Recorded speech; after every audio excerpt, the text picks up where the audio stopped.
Hi, this is Mark Hopkins and welcome to this episode of the We Get Outdoors podcast. You may be used to listening to Rob do this intro, but today we have something different. I get the opportunity to interview my co-founder and friend Rob Yates. In this incredible episode of the We Get Outdoors podcast, you are going to learn from Rob all about what it feels like to get shot at while on an expedition on the White Nile. What is the best piece of kit that Rob owns for preparing the most amazing food while on 2-week adventures? What is Rob's favourite outdoor saying? What is next in the outdoors?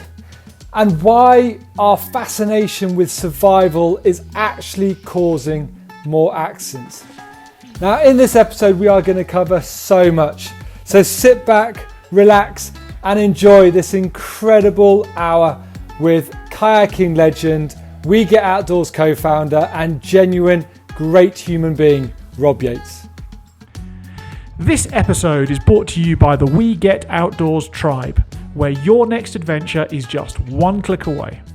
You can join this, the fastest growing outdoor group on planet Earth, and become part of a tribe of like-minded outdoor enthusiasts, sharing your adventures, their adventures, trips and insights, and helping to ensure you plan and have the most perfect adventures.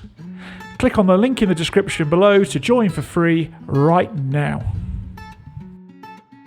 So welcome to this episode of the We Get Outdoors, and today I am rubbing my fingers with glee. And for all those people out there who have been interviewed by somebody that has always asked them a difficult question, we get to have our own back today, because today's guest, Rob Yates, is sat on the other side of the microphone. So Rob, how does it feel to be sat on the side of answerer, not executioner? Terrifying. Like normally in an hour-long interview, I ask 6 to 12 questions and then sit back and listen, really. And somebody else does all the hard work and talking for 60 minutes. And today, I've got no idea what to expect. Good. So basically, you have one job, which is to make my life nice and easy and to entertain me for the next 60 minutes. Done. I'm going to throw a little curveball to you just straight away, because I like throwing curveballs at you. So as we all know, when we do interviews, we've always got that one question in our back pocket, which we throw out at our guests just to get a little bit spicy. What's that one question that you always like to ask your guests? Why do you do what you do? That is a very good question, and we're going to add that one later at the end. Thank you. So let's start off with adventure and trips and stuff, and then we'll delve into your background. But in your opinion, what makes like a good, safe trip? Well, I worked with a guy called Casey Henley a few years ago, and Casey is a international mountain guide. He's guided all of the biggest peaks in the world. In fact, actually, he's guided the top 12 biggest peaks in the world, and some on multiple occasions. And he's got this thing that we should, that his mantra is safety, look good, feel good, look good. And he says, if you feel good about yourself and you look smart and shiny, and everything's all organized, that the safety will just take care of itself. And I get that to a degree. But I think that self-awareness is probably the biggest thing that people need in order to have a safe, enjoyable time. The ability to say, yes, I want to go further, or actually, no, this is too much and I want to stop, or today's just not the right day for me. And that's very, very hard to do when you're in that environment, when everybody rocks up at a car park, at a trailhead, on a beach, a jetty, whatever it might be, at a crag, and everybody is getting suited and booted and getting all ready to go. And there's like, you're the one who doesn't feel like today's the day. The ability to tell those people is really, really hard, but yet it does produce for safe trips for you, that level of like self-integrity, but also safety for other people as well. Because ultimately, if you have a bad moment, really you're going to start putting other people's lives on the line for them to help you. And so I think self-awareness is the key to really, really safe, enjoyable, happy outdoor experiences. Yeah, it's really interesting as well, because it's the kind of thing that manifests itself across everything. But yeah, too often people will talk about identifying the right location, all that kind of cool stuff, having the right equipment.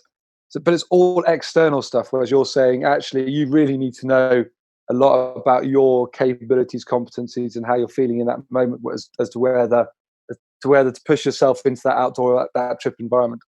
Yeah, I mean, I've got a reputation for doing some quite extreme stuff, and in particular in the water sports world. And there's rivers that I've kayaked, or sections of rivers, whitewater rivers that I've kayaked, that 80% of the time are well within my threshold. And yet there's that odd time. Maybe I had a hard day the previous day at work. Maybe I haven't slept so well. Maybe I drank too much beer. Maybe I fell out with my wife. Doesn't really matter what it is, where I get to that section of white water and that river and I just go, do you know what? Not for me, not today. Maybe tomorrow after a better night's sleep or whatever it might be.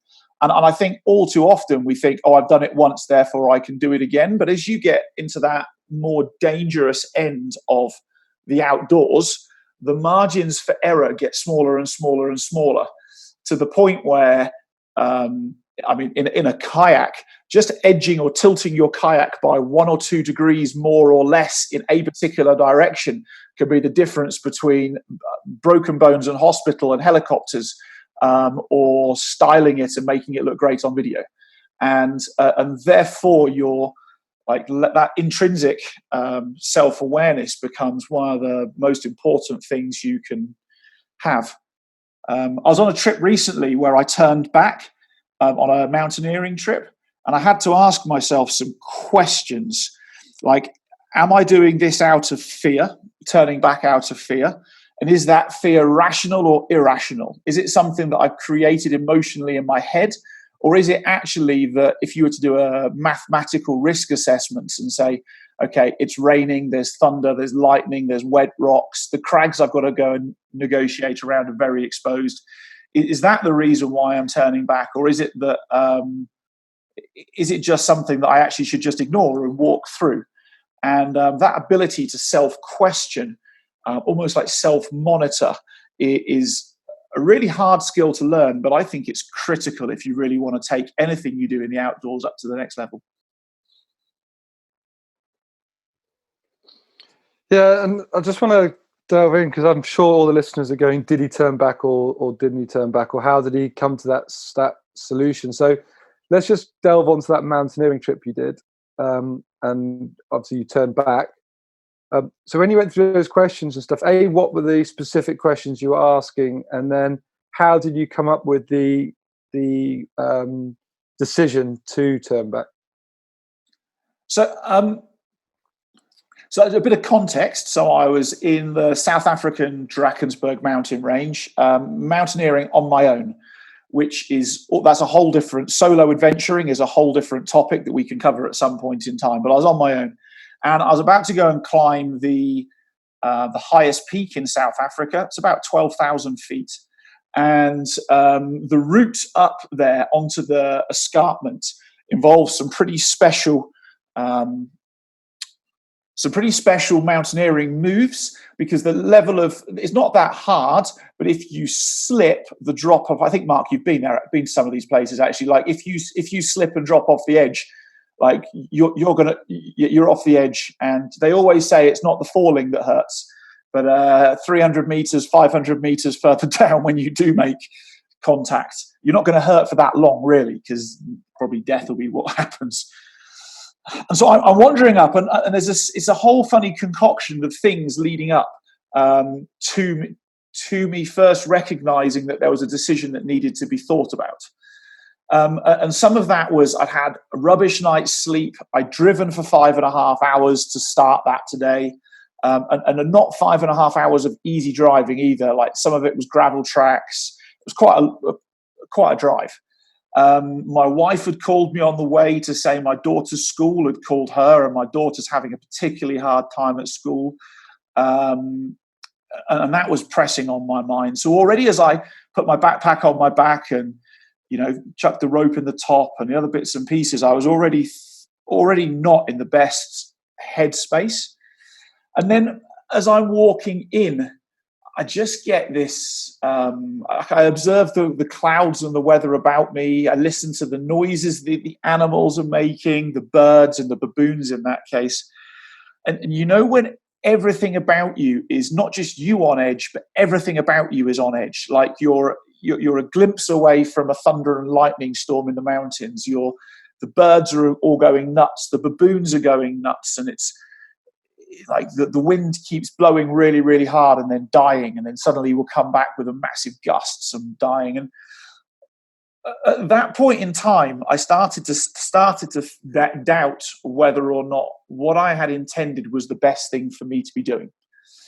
And so I went on for about 4 or 5 kilometers after that. Those those internal triggers, everything starts accumulating like some form of mathematical equation inside of me.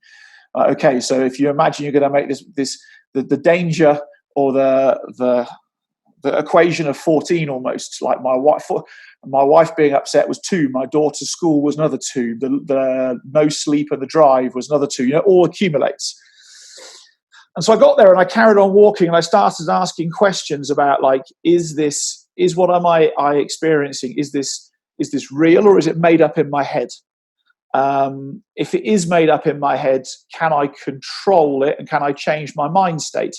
And is that a matter of just stopping and eating and putting some liquid and some glucose inside myself, or stopping and meditating, or pushing on really, really, really hard and exhausting myself? Like, I don't know, do any of those work and is it real? And eventually you get to the stage where when you become analytical about it, I got to the place where on a good day, I probably could have negotiated what I had intended, even with half of those negative things still remaining in place. But on that day, I couldn't shift the fact that there's going to be a thunder and lightning storm unexpectedly arriving in the next 3 hours. You can pick that up from the animals and the clouds and the weather patterns. I couldn't change that. And I couldn't change the fact that my daughter was having problems, my wife was upset, that I hadn't slept. And so in the end, I ended up in a whole lot of places where I can't actually physically change those negatives, and I can't mentally change those negatives. And there was too many of them to say, okay, maybe I can just meditate for 10 minutes and that'll deal with that bit. Or like there was too much of that. And so in the end, I came to that hard point that actually it's time to come up with a plan B and go and do a plan B where I'll still get the benefits of the outdoors for 3 or 4 days without actually reaching that peak. And so I sat and looked at the map and I came up with a plan B, which was to go to a place that Mark, called Marble Baths. And I wandered along there to the cave, and I got into the cave, and I got into the cave about 3 hours before I'd got to the hut, actually.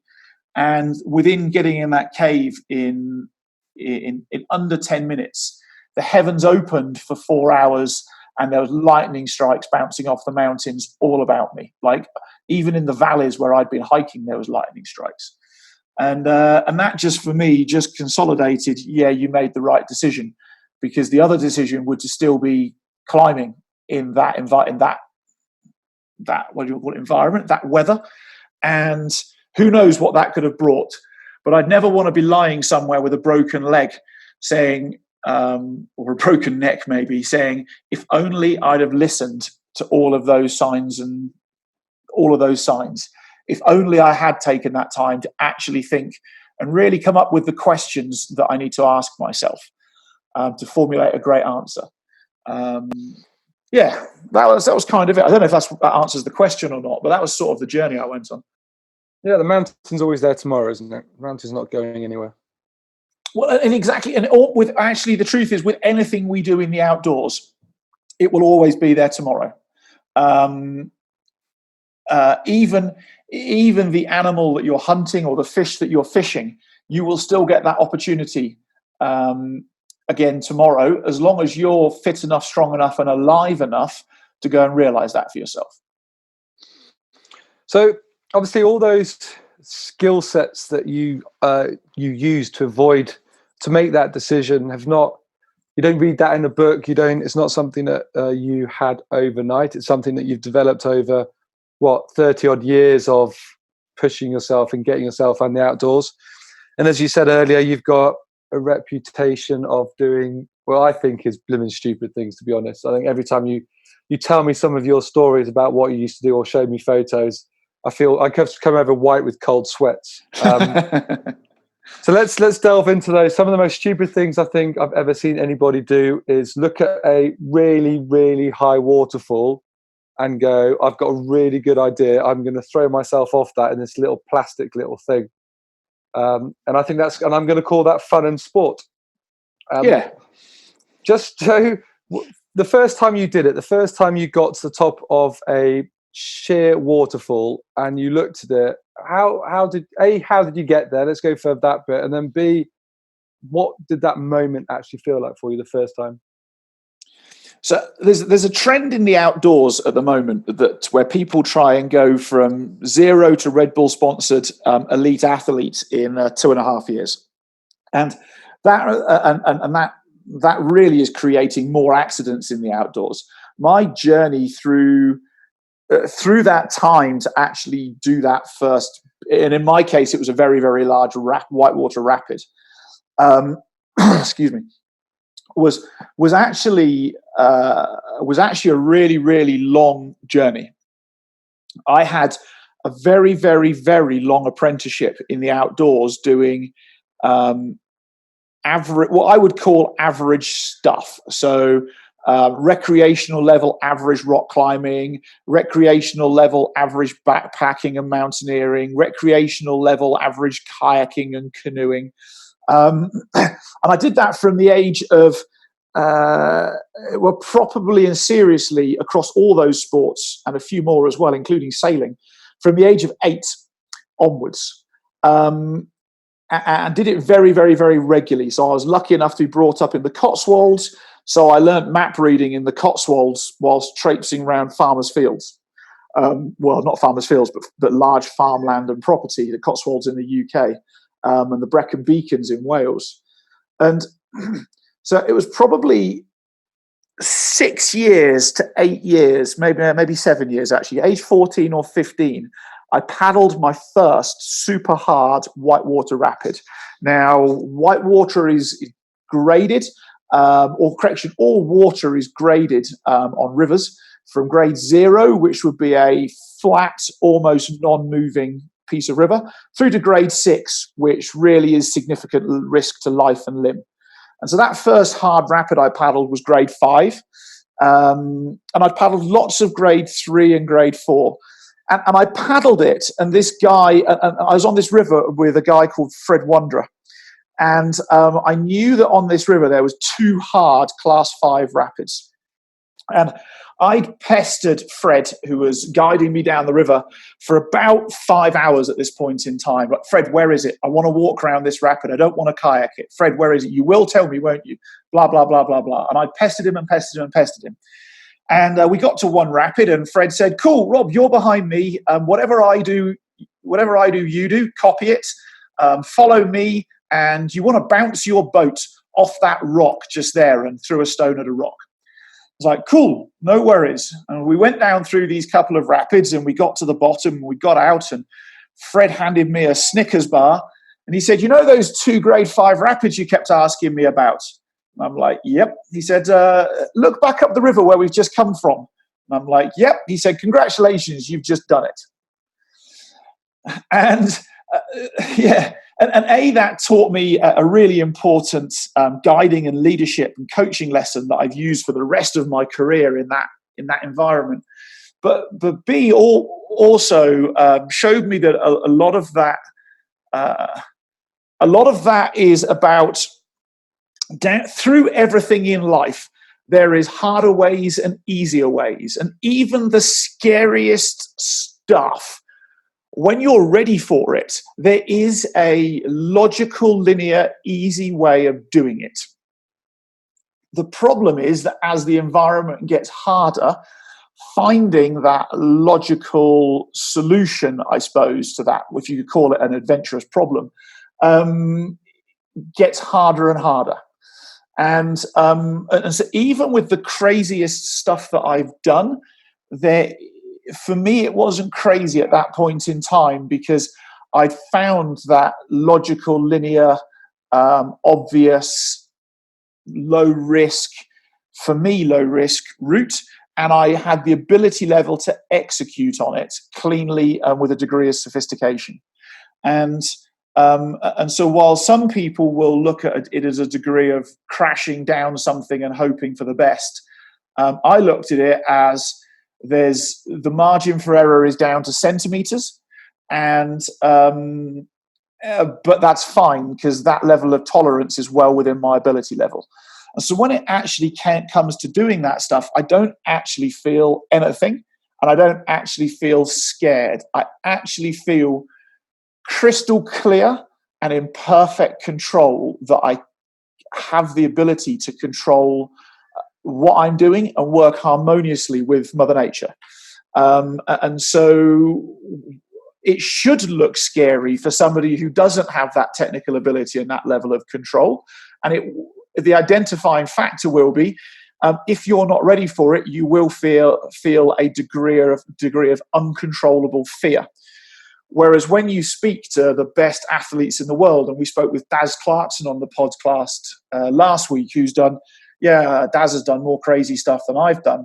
Like, we don't actually feel afraid, but we don't actually feel joyous. We feel immense clarity and focus and like self-control as well. So, I think it's all in the eye of the beholder. I think that's a really interesting point as well, because obviously what you're describing, and obviously in your career, you've been at the top of the game, like ranked 4th in the world in stupid things that you do.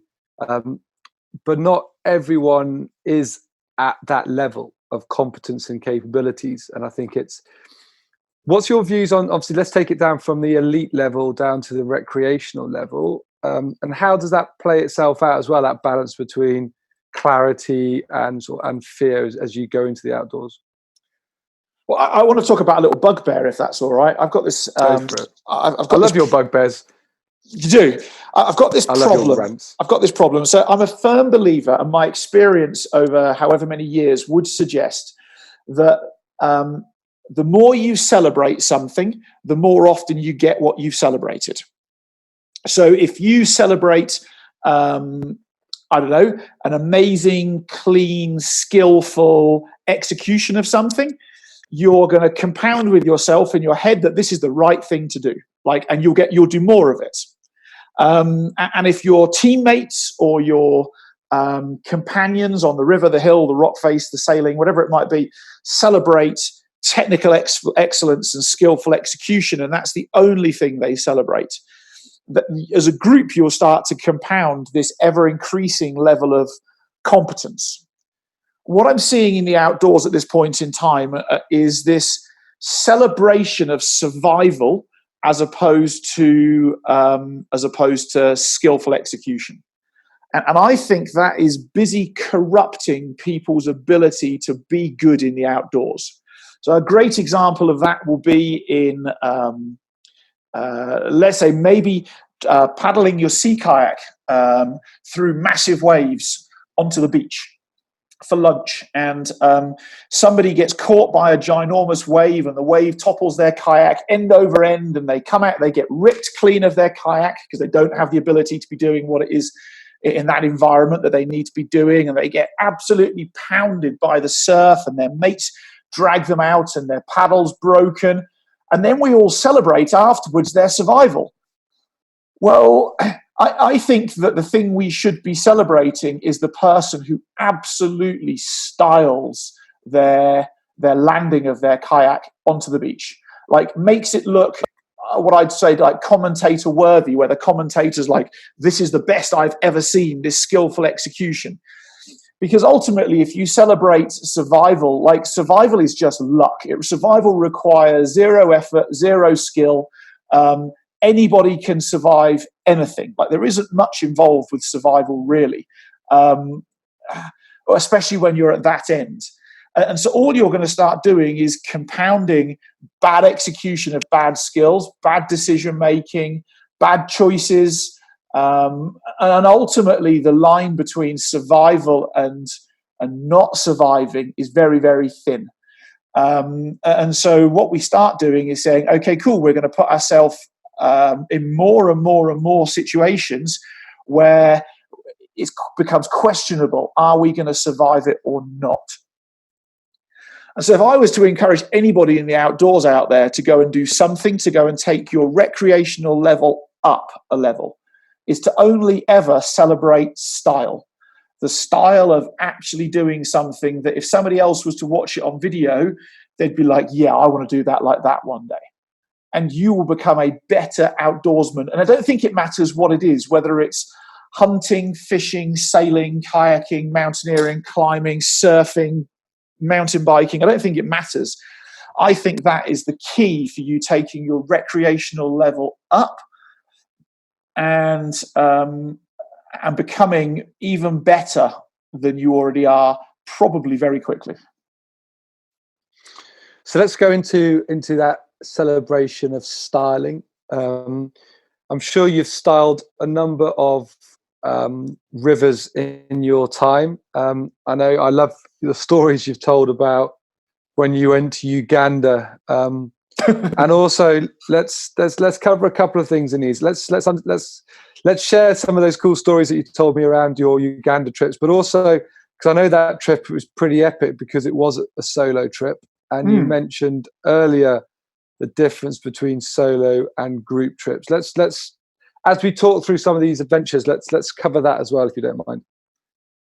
Well, so I want to start with several things about solo adventuring, if that's okay. So there's a great argument to say that every time you're in the outdoors, you're actually there on your own.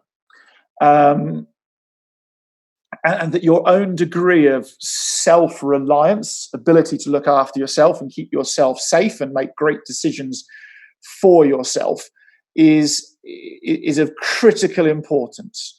So, because even if you're hiking in the countryside, even then it's easy to like get caught back from the group, and your group goes on, and the rest of your group go right at the fork, and you go left, and you wander along in your own little bubble, and eventually you realize that the group's nowhere to be seen, and you've gone dramatically the wrong way.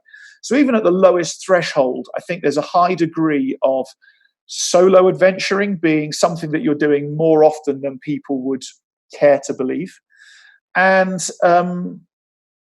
that we often have an over-reliance on, I've got a group of 3 or 4 other people so they can help me stay safe. I think that's an over-reliance on other people.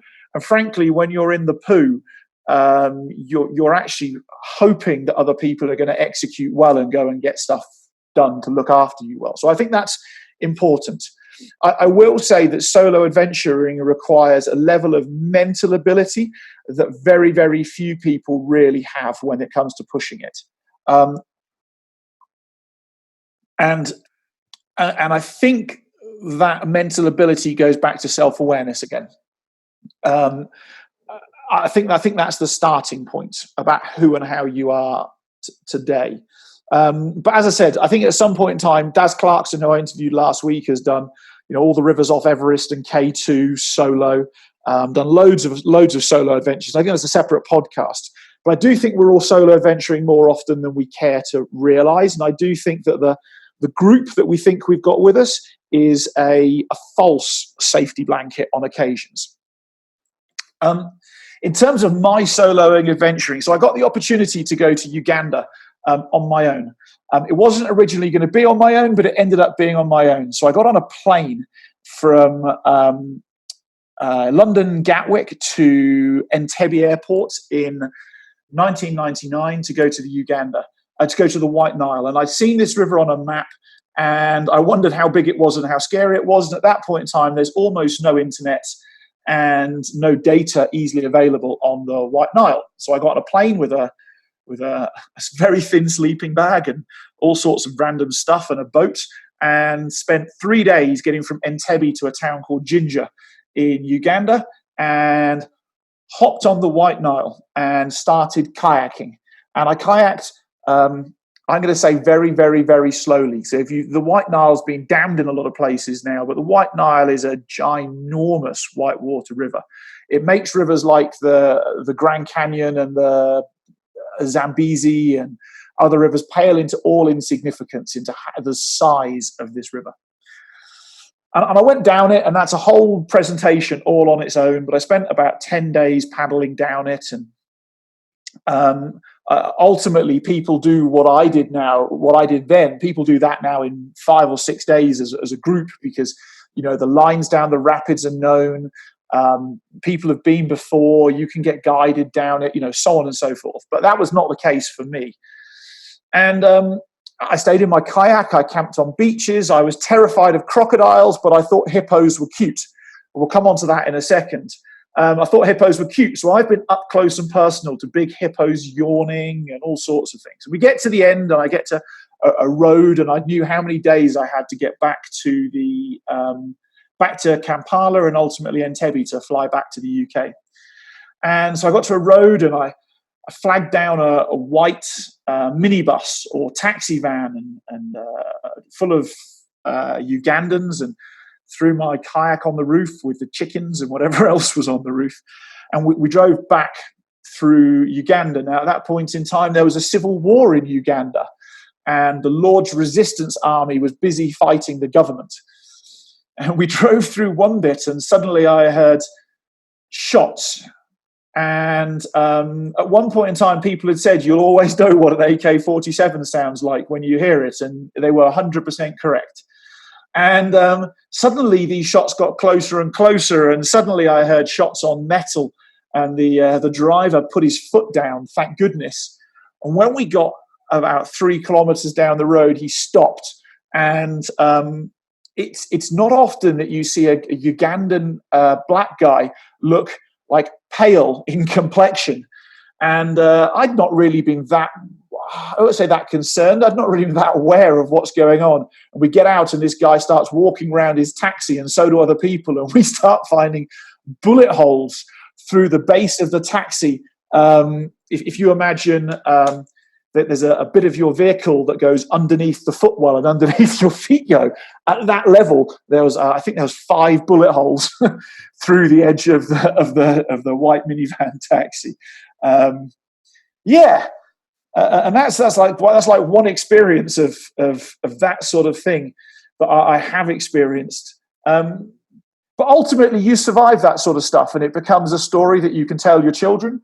And ultimately, those people weren't squabbling or fighting or even upset with us. They were 2 separate groups fighting with each other. So these were stray bullets, really, that had come our way.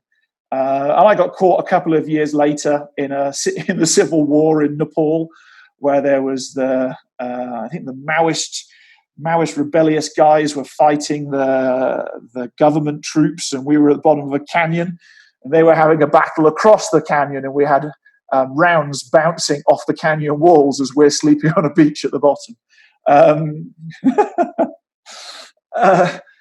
I mean, they're not shooting bullets at you. That's the first thing to bear in mind. They're still bullets. You're right, but you've got to be quite unlucky to get hit by a bullet that's aimed at you, and you've got to be even more unlucky to get hit by a bullet that's just randomly bouncing around, like not aimed at you. So we survived that stuff, and onwards we go. And it brings me to another part, is that the bit that people ignore the most about the outdoors is the most dangerous piece.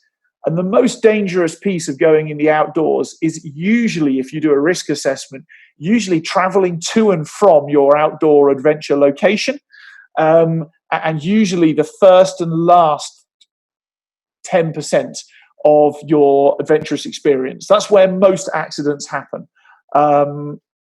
So, is adventuring in the outdoors really that dangerous? Not if you manage to drive there and drive back well enough.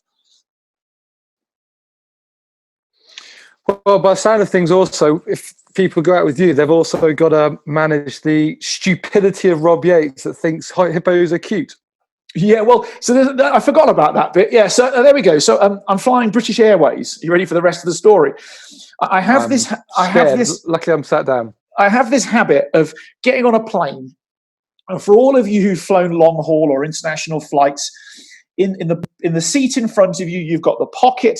And in the pocket, there's always an in-flight magazine. And at the back of that magazine, in every long-haul flight I've ever been on, for every airline, is a map. And on that map, it shows you all of the routes that airline flies. I'm sure you've seen that, Mark. Yeah. Yeah.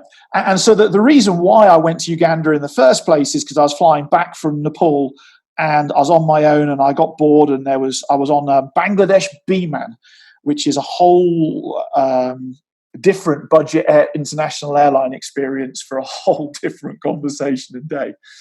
And so the reason I went to Uganda is I'm looking at the back of their magazine, and I saw this blue line squiggling its way from the middle of Africa north, which now I'd call the Nile, or the White Nile in that occasion. And that's why I ended up there. So there we are, fast forward a few months later, and I'm now on another flight flying back, and I've been up close and personal to all these animals, and scared of some and not scared of others, and not scared of hippos. I'm sat on this British Airways flight, flicking through this magazine. And it's got Africa's 10 most deadliest mammals. And they're actually not all the big five, because the number one mammal responsible for the most amount of deaths on the African continent every year is the hippo. But I guess ignorance is bliss. Well, while you talk about that, let's bring up a trip that you and I did, what was that, a year ago? Where I believe you, I laughed, I still laugh at it now, actually, watching you run through the African bush being chased by a white rhino. That always made me giggle quite. I still look at it and I just see your face as this white rhino in the car for charging you, and tell the listeners about why I was laughing so much. And actually, let's talk a little bit about that trip, because that was spectacular. So that's a trip we're going to recreate for We Get Outdoors members, and go and take them to do something similar, because it's a once in a lifetime. But not chased by white rhino. No, not chased by a white rhino. It's a once in a lifetime experience, and but it doesn't have to be a once in a lifetime experience. I think that's really important, by the way, as a minor deviation before I tell that story. Is we often have a bucket list and talk about once in a lifetime experiences. And I'm a firm believer that nothing has to be once in a lifetime. You can repeat that over and over and over and over and over again for yourself to even better levels, if we just stop talking about once in a lifetime. So we're on this hike in the Mfuluzi and Huklui Game Reserve in South Africa, 5 days, 4 nights, if my memory serves me right, with a group of friends. We've got a ranger with us who's our guide. He's got a rifle with him, and we've got a anti-poaching soldier with us as well, who's got an automatic weapon with him, who's there to partially keep us safe, but mostly keep the animals safe from poachers. And so we're off, and me and two others, Gary and Derek, follow at the head of the group, following this ranger. And suddenly he stops and says, "Run." And so we turn and run in a straight line through this bush. And as I look over my left shoulder, I see this rhino and its calf, who look really pissed off. And they're starting to make movements in our direction at speed. And a rhino can go from 0 to about 40 miles an hour in speed in less than 30 meters. So they start shifting quickly. So we're hooning it through the group. The rest of you are hiding back behind trees and stuff like that. I've got this guy. So Gary, for those who don't know Gary, very few of you will, if any. Gary's a guy who's about 15 years older than me. He's got a corporate job, so he spends all day sat down, not necessarily as fit as he would want to be. And I look over my shoulder, and Gary is puffing and white as a sheet, trying to catch up with me. And in front of me is our friend Derek, who's fitter than I am, but also a midget. Sorry, a vertically challenged person. He's flying along in front of me, and I'm busy running. And next thing I know, Derek Courts catches his boot underneath a tree root and goes like Superman's through the African bush, flying. And I just laying flat in the bush. And as I ran up to him, I remember grabbing hold of the back of his rucksack, the only thing I could find. And because he's small and I'm quite big and quite strong, I like pick him up in this semi-Superman position and carry him like an awkward suitcase in my hand, dragging him through the bush with these rhinos chasing us until actually they change direction and we hide behind a tree. Yeah, that was quite a funny experience. I was just looking, I was about 15, 20 meters away, just that moment, that moment of realization where you've got different emotions, where the first moment you're going, oh crap, this could get quite horrible here. So you get that moment of panic and your brain starts going, right, what are you going to do in this situation? And then the moment where you see the calf change direction and then you actually watch this whole thing transpire and your hands are on your knees crying with laughter. It was. And I think a lot of moments it's a fine line between how closely that could have gone wrong and how easily it turned into something that actually was hilarious. Yeah, that's exactly it. And you almost feel guilty for laughing at it because it could have been really nasty, but also sometimes you've got to see the when and again it goes a little bit back to what you were talking earlier about survival and skillful execution. At that stage, we followed the guidance of those rangers to the T. We did exactly what they asked us to do, and animals are unpredictable. And what was interesting, obviously, is the difference between white rhino and black rhino is a black rhino guides its calf and therefore has a little bit. You got a little bit more idea what's going to happen, whereas a white rhino mum follows the calf, and obviously the calf is a complete lunatic of where it goes. Yep. Who knows? So let's change track a little bit. Obviously, you're from 14 to 15. You did multiple things, and then you really focused on your kayaking, and your kayaking career really took off. Do you want to share briefly sort of what your achievements were in your kayaking world, and then once you've sort of shared, let's sort of transition into how you took being a professional athlete in that space into building a business around the outdoors. So firstly, when I was doing this, the idea of being a professional athlete or even professional in the outdoors wasn't something that really existed in the way that we know it today. Like today you have Red Bull sponsored climbers who get money from Red Bull. They actually create a living and a career for themselves out of it. And what I was really doing was kayaking huge amounts all over the world, and then doing anything and everything in between that to find cash to go and fund the next thing. That would be the best way of describing it. Ironically, I did a little bit of competing. I did a huge amount of expedition paddling all around the world. In fact, the only place I haven't been and paddled is Antarctica. I've been everywhere else. Every other continent. I won't say everywhere else. I did look at going to Vietnam once to go kayaking, but most of the best white water, or what I thought would be the best white water, is still in places that's covered in landmines and unexploded ordnance from the Vietnam War. And it got to the point where the kayaking was going to be the easy bit, and not getting your leg blown off actually would be the real risk. So we didn't go to Vietnam in the end. So we did that. But when I reflect back on what it is I achieved, my greatest achievements have been nothing really about the expedition, the medal, the competition, the country, the anything like that. The greatest achievements really have been how many guides, leaders, and coaches I've been privileged to train over the years and certify over the years around the whole world, and equip them to go and have some, all, or more of what I had in terms of an outdoor career. but also to enable them to go and be phenomenal human beings who allow other people to be phenomenal human beings by accessing the outdoors. And for me, really, everything else pales into insignificance beyond casting a bigger shadow beneath me as possible about how many people I can enable to become phenomenal human beings through engaging in the outdoors in whatever way it is that suits them best. And so, yeah, I did lots of stuff that could be shiny, lots of stuff you could put in adrenaline-seeking presentations, magazine articles. But on reflection, like I've been playing in the outdoors for 35 years, and that really is the highlights of my world.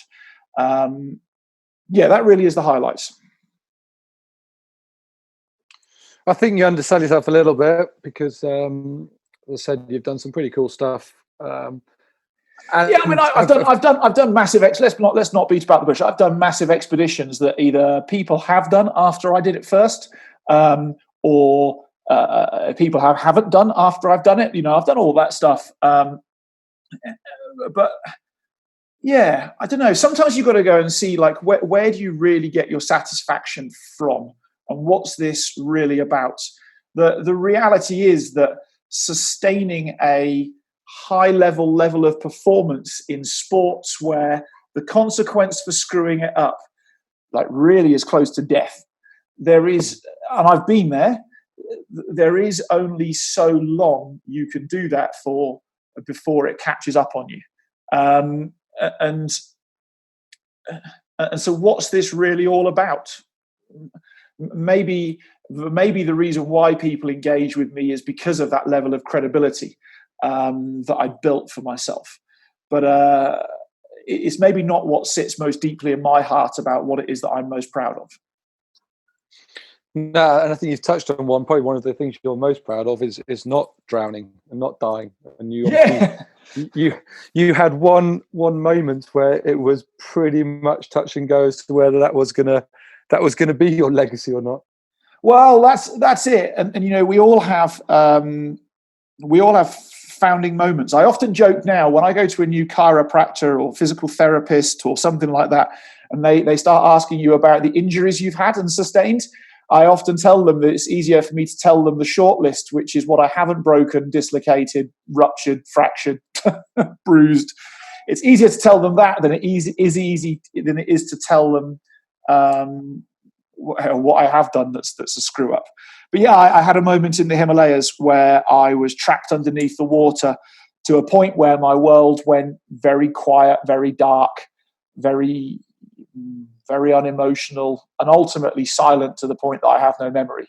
And the only memory I have after that is searing white light piercing into my body, which I now know to be sunlight. But at that point in time, you have no friggin' idea. And it was me regaining consciousness on the bank of a Himalayan river.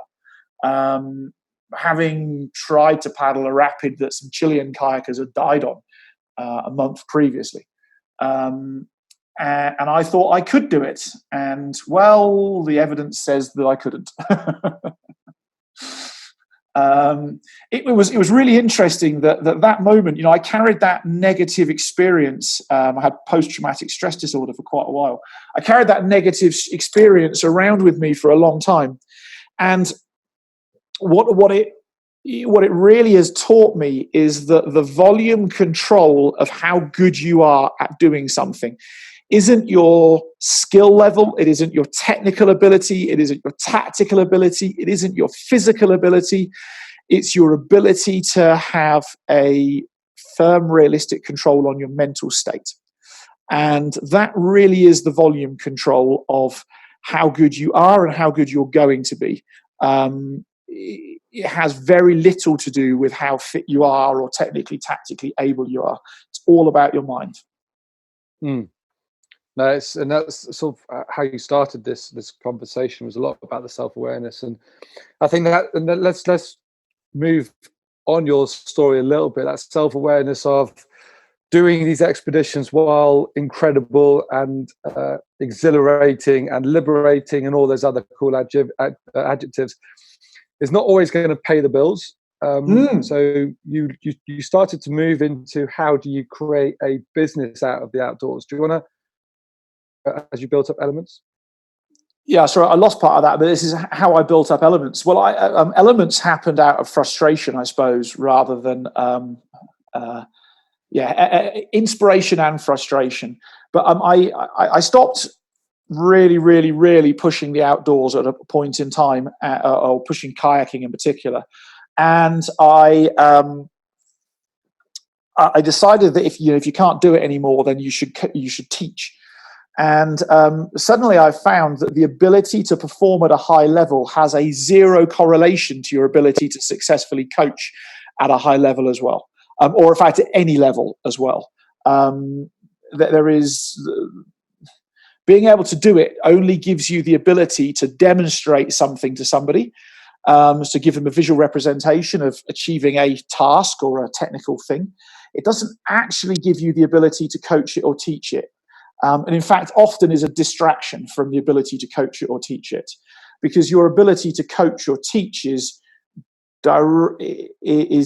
measured by the person who you coach or teach being able to do repetitively, without you being present, what it is that you've taught them, and do it to that level. And so just because I can do doesn't mean to say that somebody else can do. And so that sent me down the rabbit hole of how do you work as a coach, guide, or leader, where your job really is to influence the behavior of other people to do something to a new level for them, for their own benefit, but something they currently can't do it. And how do you communicate that, and so on and so forth. And so I spent from about 2001 through to about 2009, maybe 2008, somewhere around there, maybe earlier. I don't know. Time's time. Solely focusing on that ability to influence somebody to do something to a higher degree that they currently can't do, and get them to the point where they can do it without me being present, and do it to that same skillful level and safe level, etc., etc. And ultimately then influencing them to the ability where they could coach other people to do it. And I did that through some full-time jobs and some part-time jobs. And I had a lady called Gwyneth, who was a dear friend of mine. Now, Gwyneth, I don't know if anybody's ever had this experience, but Gwyneth was, I don't know, probably 35 years older than me. And Gwyneth got diagnosed with cancer, and which ultimately she died from. And Gwyneth and I had spoken for ages, and we'd always been in the outdoors, and we'd done stuff together. When it came to supervising groups of young people, she'd be the person who'd come with me. And I'd always spoken about this ability, or desire rather, to build a business. And just after Gwyneth got diagnosed with cancer, I was going on a trip to the Swiss Italian Alps to go whitewater kayaking and take some very, very good whitewater kayakers. In fact, some of them are now professional whitewater kayakers, and take them to the Swiss Italian Alps. And Gwyneth said that she really wanted to come on this trip, not to go kayaking, but to drive the minibus and to watch, for the first time in her life, to watch what she would call real extreme whitewater kayaking, like to stand on the bank of that waterfall and watch people actually do it, and not just crash off, but do it and style it. And so Gwyneth came on that trip, and she made me promise to her on that trip that if things didn't work out for her, I would find a way of turning that dream and that desire to run a business in the outdoors into a reality. And sadly, 6 to 9 months after that, Gwyneth passed away. And Gwyneth passed away. I broke my leg kayaking, and that was a big tipping point to now is the time to stop pursuing the job, to stop pursuing all that stuff, and now is time to go and turn that one day into today. And so I launched Elements with a desire to get as many people out engaged with me, primarily in the outdoors, doing as much cool stuff that you don't get to go and do often as possible. And yeah, we did all sorts of cool stuff. We ran expeditions and hot adventure holidays all over the world, where my frame of reference changed from me being on the trip and pursuing my own like next level, I suppose, me going to that extra place, where actually my job became to support other people to go and have like take their own adventure to like 10% beyond where they thought they could ever go, and do it in style and do it safely, and have the footage to show for him afterwards. And that's what we did with Elements. Everything from ski touring in Arctic Norway to whitewater kayaking in Africa to canoe expeditions in Canada to training and coaching future coaches, guides, and leaders all over the world. And that was my life until I moved to South Africa. That was my life for a number of years. And a part of the bit that you're famous for now, which I know you developed previously, but obviously leveraged on in Elements, and I know, having heard some of your stories from Elements, that people always talk to you about, is how are you able to create the best meals on the second week, the last day of a 2-week trip? It's one of your little skill sets, your little forte. So I'm going to ask you a couple of how-to questions, if you don't mind. Go for it. So the first how-to question is exactly that. How do you have incredible meals while on a 2-week trip? So there's some stuff I knew then, and there's some stuff I know now. So I'll combine them together, if that's all right. So my personal little secret of recent years is having bought myself a dehydrator, which is a cool device. You plug it in the wall, chop up vegetables, meats, whatever you want to chop up, and shove it in the dehydrator. Ignore it for anywhere from 6 to 14 hours, depending upon what it is that you're dehydrating. And at the end, you have, I don't know, dehydrated onion, dehydrated fruit, dehydrated meat, whatever it is you want, that will stay preserved like in the outback for, I won't say for as long as you want, but we're talking upwards of a month, 2 months, 3 months, 4 months at a time. So planning and the dehydrator has been a bit of a godsend recently. I think that in terms of food, you have to understand, like, where am I going and what am I doing, and what limitations do I have? So, for instance, if you go down the Grand Canyon, I've experienced people pulling ice cream out of a cool box on day 10 of a trip down the Grand Canyon, because they started off with the cool box full of dry ice and the ice cream packaged up in the dry ice. And the dry ice lasted long enough in a Yeti cool box to keep that ice cream in very hot conditions cool for 10 days. And your limitations when you've got rafts full of clothing and tents and food, your limitations of what you can do is pretty limitless. I mean, you can just do whatever you like because you've got the space and the resources, which is different to if you're guiding a backpacking trip through the mountains, where there is only so much weight you can carry. So therefore, you can't take stuff that will go off, or stuff that's super heavy, or so on and so forth. So understanding that, I think, is the starting point. And then understanding how does food go off and over what time scale? So protein and vegetables are usually the hardest things to manage. And you don't have to take cans. So, in fact, I'd advocate you do not take cans. Cans are a big red herring when it comes to the outdoors. Nonsense. I mean, you can take meat with you, and you can still be having, I won't say fresh meat, but you can still be having like real meat anywhere up to 10 days to 14 days into a trip.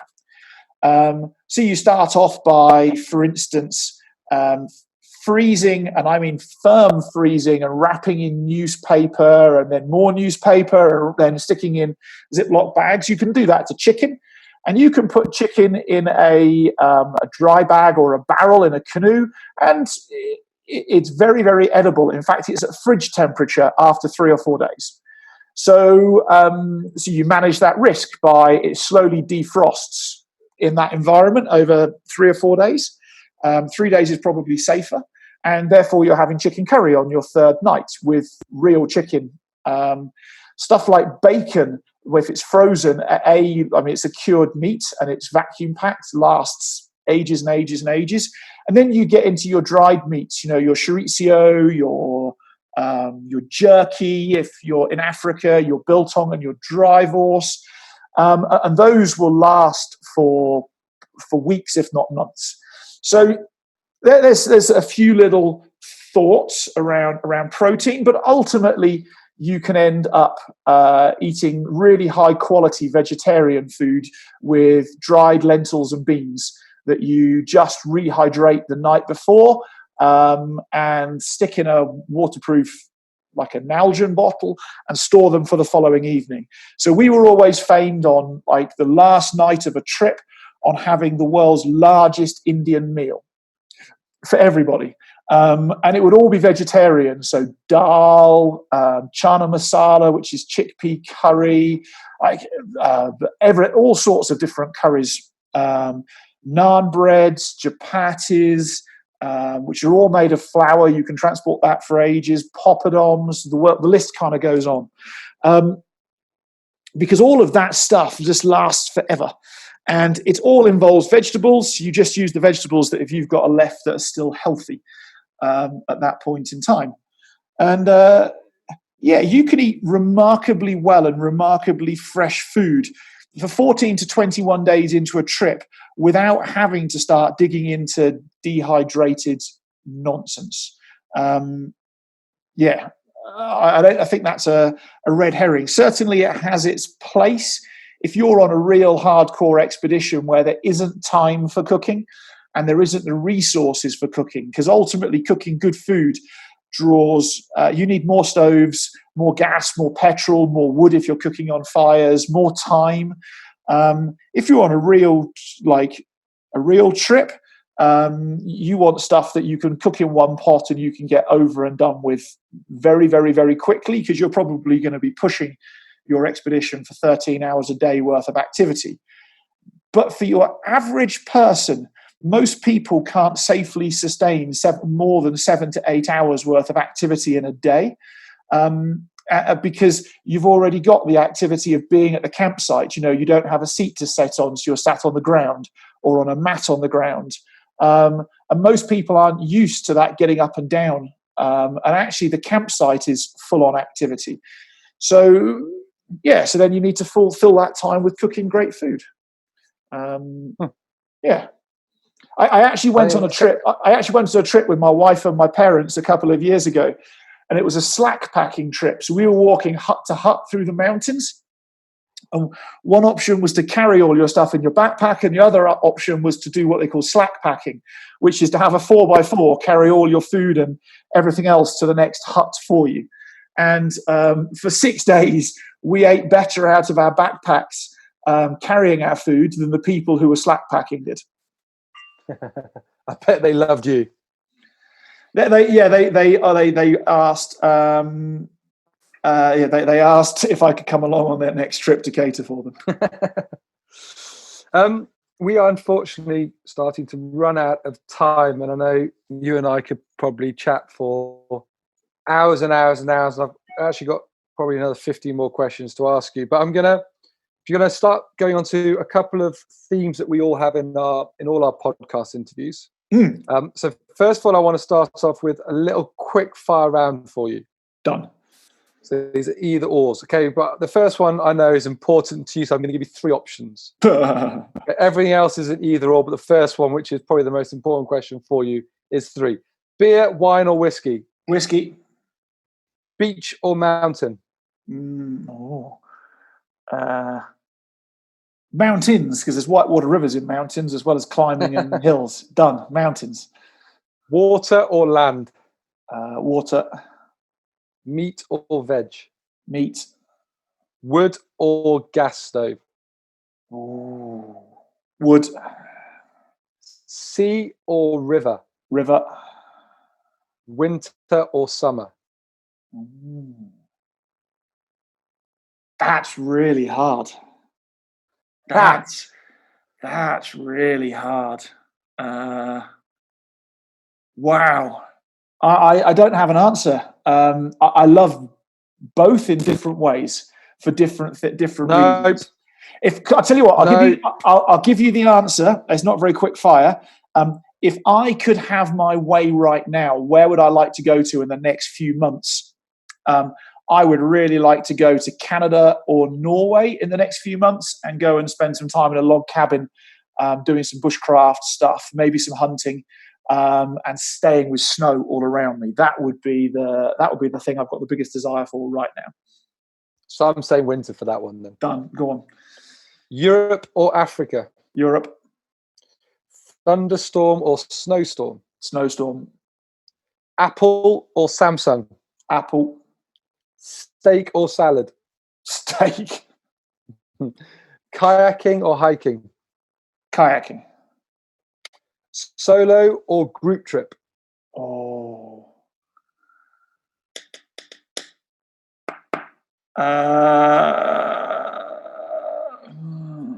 That's very hard. I'd really value a solo trip at this point in time. Cool. And final one, waterfall or rapid? Rapid.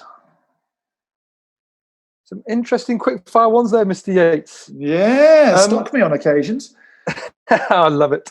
Okay, we're got a last couple of questions and we're going to sort of go through these quite quickly. But in your opinion, you've talked a little bit about some of the trends in the outdoors. You talked about this. You use the label, the chasing the Red Bull sponsorship in a short space of time, not doing the full apprenticeship. What is, in your view, what's sort of next in the outdoors? What's happening? What's going to be happening over the next sort of 3 to 5 years? Next 3 to 5 years in the outdoors. I think that we are going to. I think it's going to be quite a little bit of turmoil in the outdoors over the next 3 to 5 years. I think that the world is encouraging us to not view the world through other people's lens, and it's encouraging us to polarize our beliefs to the point where we can't actually engage with the idea that somebody else could have a belief and it could be all right. And I think that's politically driven, by the way. I think that's politically driven, and I think that we're going to have. I think we're going to have some challenges in the outdoors. I think more people will go in the outdoors, and arguably they will be less equipped to go in the outdoors. And I don't mean necessarily with equipment, although that will be part of it, because equipment's expensive, and at some point in time, somebody needs to produce some equipment that people can afford, so they can be decently equipped, but also not equipped with the right skill set and mindset to go and access the environments they're in. And ultimately, that will cause probably some more unnecessary accidents. And those accidents could be as simple as the accidental spillage of something, or the accidental pollution of something, or the like unknowing, I don't know, rubbish or destruction of something. And ultimately that will irritate and upset the people who do go in the outdoors and treat it with the utmost of respect, leave no trace, and truly value it for what it is. Not that the other people don't, it's just that they haven't been given the resources to actually value it for what it is, and understand that if you abuse the outdoors, the rehabilitation of the outdoors back to how it was, it takes a lot longer than any of us really realize. And so I think that's going to be a challenge for accessibility to the outdoors over the next 5 to 10 years. And that ties very nicely then into my final question, which is the one that you posed at the start, which is, why do you do what you do? And could you just tie that into telling the listeners sort of what you and I are, why we are so passionate about We Get Outdoors, and where you see We Get Outdoors heading to over the next few years? So I'm a firm believer that People who access the outdoors regularly and positively are only ever going to benefit from the outdoors. The outdoors is one of the best teachers without being taught, I suppose, out there. It's got a level of equality that like, if it rains, it doesn't matter how rich or poor you are. If it rains on me and I'm poor and you're rich, both of us are going to get wet. And so it's a great leveler. I also think some outdoor people become some of the most phenomenal human beings on planet Earth. And so why do I do what I do? So I love the outdoors. It makes me a better human being. And I love to see and engage with other people positively engaging in the outdoors, because it makes them a more phenomenal human being, and therefore means that something like We Get Outdoors, our tribe, it just creates an environment of phenomenal human beings that I'm looking forward to hanging out with more and more and more.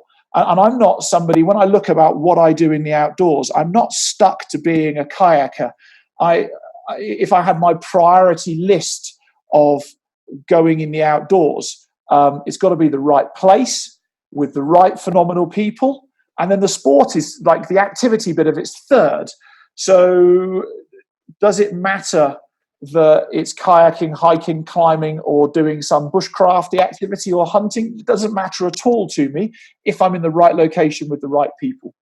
And that's what I think that We Get Outdoors can bring to the world, is accessing the outdoors with like-minded people. And I also firmly believe that we can increase that level of accessibility to the outdoors and that knowledge of the outdoors by what we're doing. So I want to do things with you, things like, can you imagine, Mark, this for a second, right? You're going to go on an expedition and you're worried about it all going horribly wrong and you having to survive till help can arrive. Can you imagine that for a second? Yep. So you can read lots of books, but what if you could just go and ask E.J. Snyder, like winner of Naked and Afraid 3 times, or survivor of Naked and Afraid 3 times, dual survivor, ex-sergeant major in the US Army Rangers. What if you could just go and, as opposed to having to like read a blog or listen to EJ, what if you could actually ask EJ your question? Like, and because you know loads of stuff, so there's some stuff you don't need to be taught, but there's some stuff that you're nervous about, worried about, or information you know you need. What if you could just go and ask EJ personally that question? What difference would that make to you in your world? Yeah, massive. Give me the confidence, give me the clarity, someone who's been there, done that. And also, it would give me that option to sort of tweak, make it really specific mile sets currently, and how to leverage or develop them. Exactly. So you don't have to wade through all of that other stuff that he might want to talk about. You actually get your question asked specifically. And I think that's something that we're going to start to be able to bring to the We Get Outdoors community in one way or another. Haven't quite sussed it out how yet, but I believe that's something that we can do in the very near future. I also believe that there's means and ways that we can do where we can go and reduce the physical cost of people accessing the outdoors. So a great example would be of that is that everybody needs a waterproof jacket to go in the outdoors. But a decent waterproof jacket can cost you both arms, both legs, and your kidneys at the same time. And I think there's opportunity in the outdoors to bring people world-class quality equipment at prices that everybody can afford. And I believe there's that opportunity to do that. I also think that there's an opportunity to go and give people the chance to not just go on a kayaking holiday, but to get to go and kayak with somebody who's the world's best, like maybe the world's best kayaker, the world's best coach, the world's best climber, the world's best mountaineer, and actually go and spend some real time with them in a real environment. And I think those are some of those things that we can do to help people get out, to help people get more out, and to help people become like they're already phenomenal human beings, but can you imagine just feeling like you're a slightly better version of who you are tomorrow or today than you were yesterday? And I think that We Get Outdoors has got that. That's what I believe we've got as a gift to give to the world. That is something that inspires me every day, to get out of bed to do that, and obviously it's an absolute pleasure to do it with you. I think using your experience and your knowledge and your like I said, your desire to work and help other people achieve what they want to achieve is a great trait. So I'd like to thank you for sharing everything you've shared. We have covered so many topics, and we've hopefully, well, I'm sure all the listeners have got many things that they can take away from this conversation that they can apply, when to turn back and how to make those decisions, how to survive and not stroke hippos and get bitten, how to survive being charged by rhinos, how to avoid bullets in Uganda, basically how to avoid anything that might kill you, by Rob Yates. So Rob, thank you for everything you've done in the outdoors. I know there are hundreds, thousands of people who have been either directly or indirectly touched or coached or trained by you or by people who you have accredited and coached. I know all of them are grateful. I know your reputation where you're not at events is you're the name that everyone misses. So thank you for everything you've done in the outdoors. And personally, I am so excited by what we're going to do when we get outdoors over the next few years and make a difference to many people. So thank you very much for your time. Cool, thank you. And I am super excited to hang out more. In fact, 2020, Mark, I want to hang out. I want us to hang out live in person in the outdoors with the We Get Outdoors tribe. I cannot wait for those adventures. Awesome. Thank you. Cool. Bye-bye. Bye-bye. This episode is brought to you by the We Get Outdoors tribe, where your next adventure is just one click away. You can join this, the fastest growing outdoor group on planet Earth, and become part of a tribe of like-minded outdoor enthusiasts, sharing your adventures, their adventures, trips and insights, and helping to ensure you plan and have the most perfect adventures. Click on the link in the description below to join for free right now.